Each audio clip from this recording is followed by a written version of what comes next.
যা পারমাণবিক অস্ত্র আছে তা দিয়ে পৃথিবীকে ১৫০ বার উড়িয়ে দিতে পারে মার্কিন প্রেসিডেন্ট ডোনাল্ড ট্রাম্প। এবার এমনই মন্তব্য করে আলোচনার জন্ম দিয়েছে স্বয়ং মার্কিন প্রেসিডেন্ট। কি এমন অস্ত্র রয়েছে মার্কিনীদের হাতে এবং তা কতটা শক্তিশালী, সেটাই এখন সবচেয়ে বেশি চর্চিত বিষয়।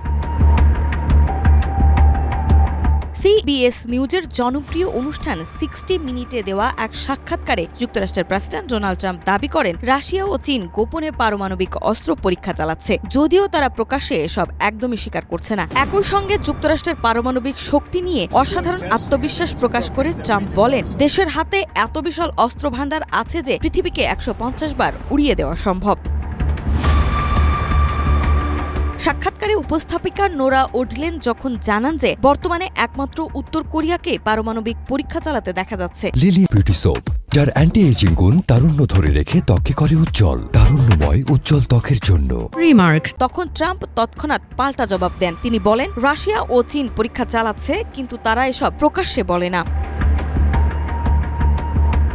তার কথায় শোনা যায় ক্ষোভ। কেন যুক্তরাষ্ট্রই একমাত্র দেশ হবে যারা পরীক্ষা বন্ধ করে বসে থাকবে? তিনি উল্লেখ করেন যে কিছুদিন আগেই তিনি ৩০ বছরের বেশি সময় পরও আবারও পারমাণবিক অস্ত্র পরীক্ষার প্রক্রিয়া শুরু করতে নির্দেশ দিয়েছেন।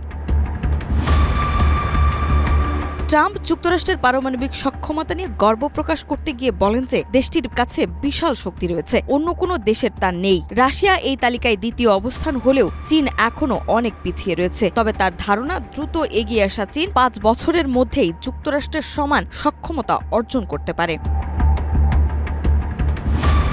টিআরটি ওয়ার্ল্ডের প্রতিবেদনে এসব মন্তব্য তুলে ধরে বলা হয়েছে যে ট্রাম্পের এই বক্তব্য আন্তর্জাতিক কূটনীতি ও নিরাপত্তা বিশ্লেষণে নতুন করে উদ্বেগ সৃষ্টি করছে।